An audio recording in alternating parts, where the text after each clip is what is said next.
Ito ang mainit na balita na dapat malaman at mapanood ng taong bayan at pinag-uusapan ngayon sa mundo ng social media na tila ayaw ipalabas ng bayarang media. Matapos sampahan ng reklamo sa Supreme Court ang ilang mga taong involved sa di umano'y iligal na pagpaparesto sa dating Pangulo na si Rodrigo Roa Duterte at matapos tahasang naglabas ng ultimatum at tinaningan ng gobyerno ni Marcos Jr. na magpaliwanag sa loob lamang ng 24 oras dahil kapag hindi raw nila mapapatunayang legal ang kanilang ginawang pag-aresto kay dating Pangulong Rodrigo Roa Duterte, posibleng makalaya at di umano'y makabalik sa Pilipinas. Oras na mapatunayang illegal di umano ang ginawa ng ilang mga lokal na opisyal na nag-aresto sa kanya matapos na pinagpapaliwanag ng Korte Suprema sina General Romel Marvel, DILG Secretary June Vicrimulya at Executive Secretary Lucas Bersamin sa kasong habeas corpus na isinampa ng magkakapatid na Pulong Baste at Kitty Duterte tungkol sa di umano'y pagkawala ng karapatan ni dating Pangulong Rodrigo Duterte na patunayan ang kanyang sarili sa Korte ng Pilipinas, gayon din ang tila kawalang respeto at hindi na iginalang ang karapatang pantao ng dating Pangulo. Heto ang nakakagulat, mukhang di na kinaya pa di umano at nahihirapan ng ipagtanggol ni Solicitor Solje Minardo Guevara ang mga di umano'y kabulastugan ng gobyernong Nagba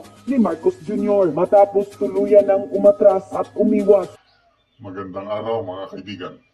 Gusto kong i-share sa inyo ang paalala o babala ni Attorney Ferdinand Topacio kay Pangulong Marcos Jr. tungkol sa ginawa niya o desisyon niya na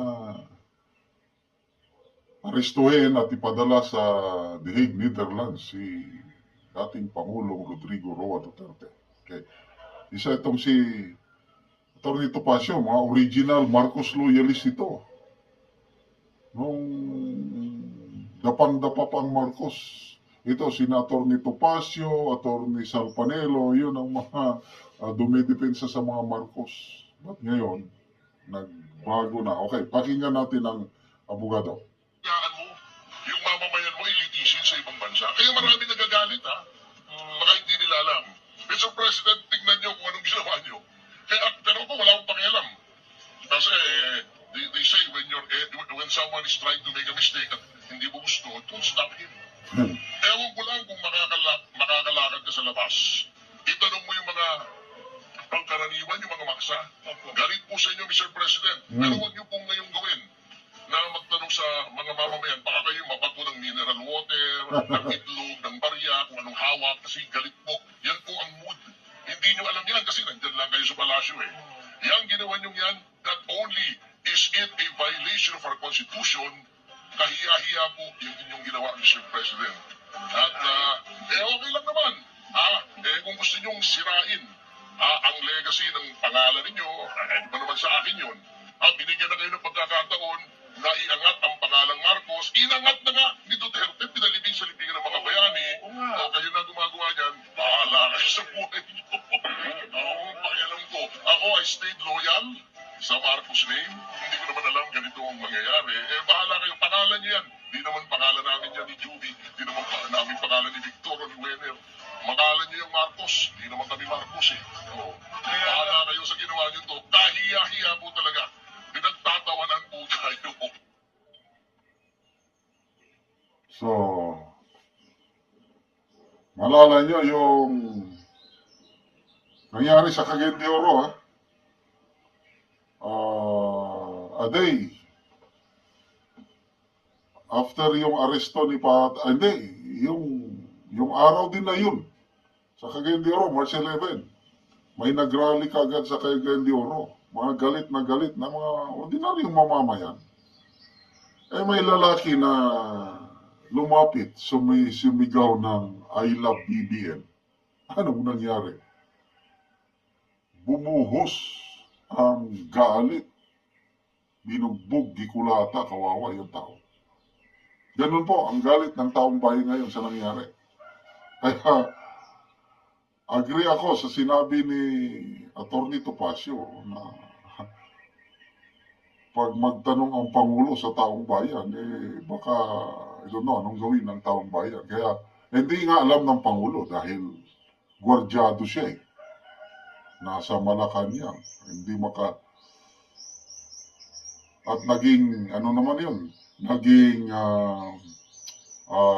paboritong content ng mga content creators sa Facebook, TikTok, yung BBM, biglang may mangyari. Anyway, magbasa tayo sa mga comments.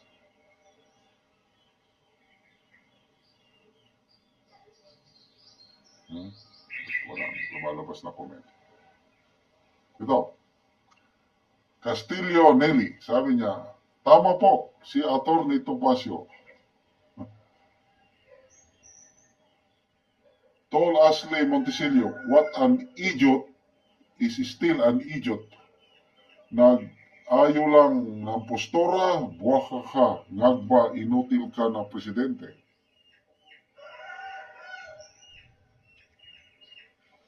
Edita Acosido, you can never put a good name, Duterte, down.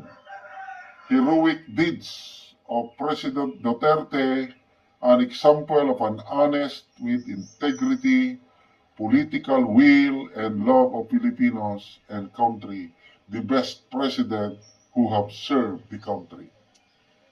Yung nangyaring birthday celebration ng Pangulong Digong, kahapon, up to now, yung weekend na ito, tuloy-tuloy. Walang ni isa mang tao na nabubuhay ngayon. Presidente man yan, o hari man yan, o Hollywood actress, actor man yan, walang makakagawa yung ganong global birthday celebration. Only one person, and that is Tatay Digong. Kaya in a way, magpasalamat tayo nga dito sa presidente ito, yung ginawa niya. Dahil lalong nasolidify ang suporta, ang pagmamahal ng milyong-milyong Pilipino kay Tatay Digong. Anong nangyari ngayon sa survey? Publicus Issue Survey. Yung galit ng taong bayan bumuhos sa survey. Bumulusok ang trust and approval rating ng Pangulo, napakababa. 14% na lang ang kanyang trust rating, samantalang kanyang distrust rating is 63%. The lowest so far na akong matandaanan. Pinoy Aquino, may mga kapalpakan. Gloria Macapagal-Arroyo, may mga kapalpakan. Kaya lang, hindi yan kasing baba ng ganyan. Wala pa siyang 3 years in office. Okay.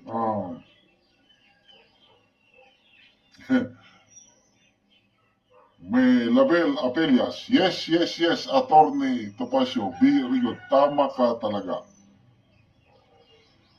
Fitzroy Gray. Mangampanya kayo sa Mindanao. Hindi lang mineral water ibatay sa iyo, kundi durian. Durian, wag naman, kainin na lang natin. Kaya lang, masakit ang tama ng durian. Paldo Marta, sayang lang ang chance mo. Marcos, 0 vote.